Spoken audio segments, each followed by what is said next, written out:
Hello everyone and welcome back to this February bullet journal setup that's going to be floral AF.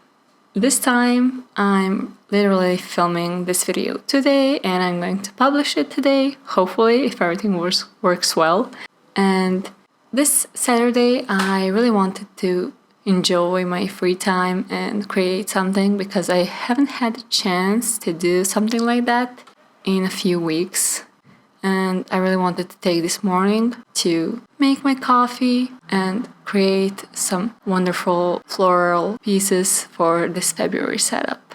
So here you can see that I'm using a 0.1 fine liner to outline these flowers. Photo reference that I used was from Unsplash, and I'm going to link it down below if you want to see the original.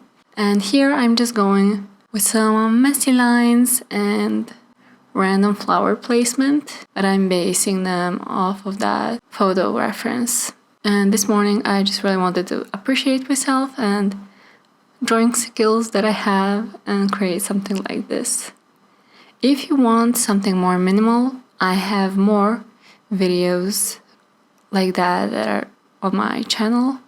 So take a look at them and see if they work better for you. But this time, this is going to be a Floral February, and I'm really glad that I did it this way.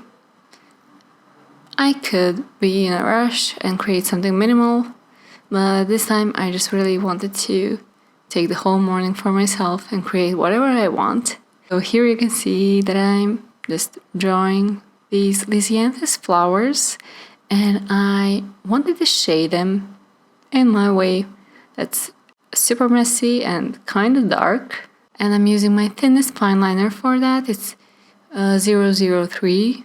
I think that's the thinnest one that I've found in a long time. I don't really rely on my photo reference for this part.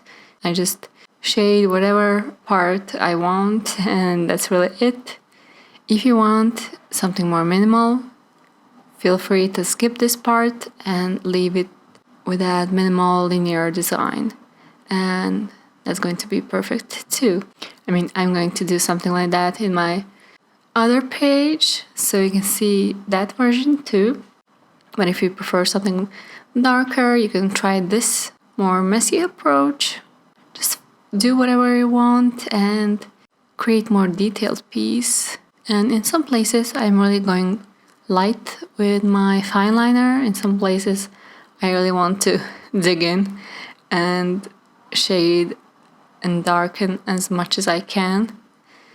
So I think I'm good with this, and I'm going to use colored pencils because honestly I can't use watercolors even though I really want to, but this notebook is not the best thing or something like that. And here I'm mixing some light green and yellow and peach color, I think, and this light pink for the flowers.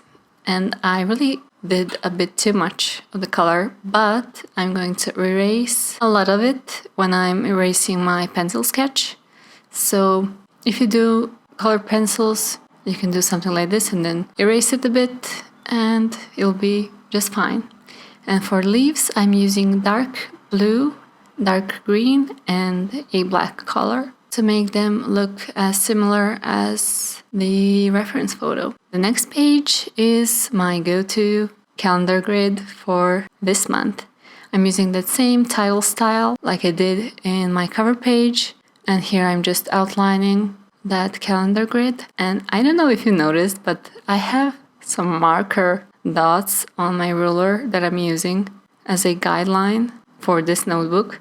So if you want something like that, you can ruin your ruler if you use it, and you don't have to refer to any grid page or something like that. So just an idea. And I made a mistake, and here I'm using it to fill in some social media data. And then I'm writing numbers for every single day of this month and I'm referring to these dots that I have on my ruler, as always.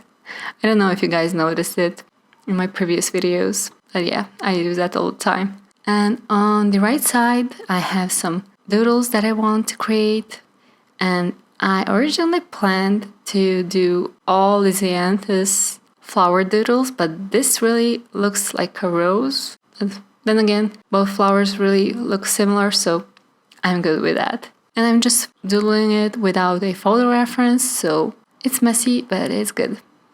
And I'm using a bit of that light pink shade to shade in some parts, nothing crazy, and yellow and green for the smaller flowers. And that's it. I don't really know if you can see it. It's really light. Next two pages are my go-to habit check and brain dump. As always, I'm setting them up in the same style that I always use, and they're going to be a list of things for this month. And for the brain dump, I'm just doodling some flowers at the bottom, some smaller versions, because I'm going to need a lot of space for this page, and habit check is going to be blank because I'm going to write a lot of details mid-month and at the end of the month.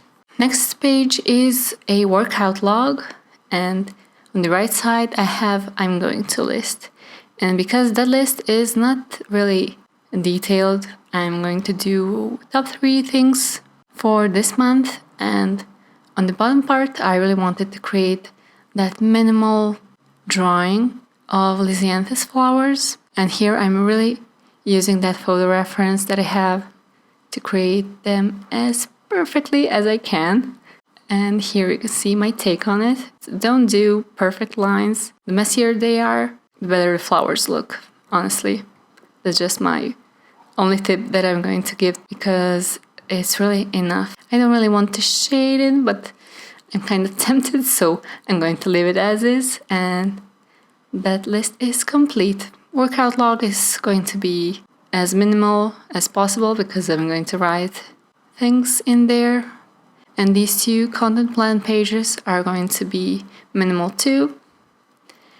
And lastly, here is my weekly spread for the first week of February. This is the first time that I'm using a brush pen in this setup, and I am still not used to drawing these letters, but it's a new brush pen, so I'm not used to it. And here I'm just outlining some sections because I want to divide social media ideas for every single day. And at the top part, next to the numbers for every single day, I'm going to add some smaller flower doodles without any plan, just drawing them as I go and see if something is missing. And that's really going to be it for this setup. It's really beautiful in the end and detailed in places that can be detailed, because some things I really want to keep as minimal as possible because I'm going to get lost in them. So this is my take on maximalist versus minimalist approach with some flower doodles. I hope you liked this setup. If you did, give it a thumbs up and subscribe for more videos like this one. I hope you found something useful in here, and if you did, or if you have any other ideas, comment down below and let me know. And I hope I will see you in my next video. Bye!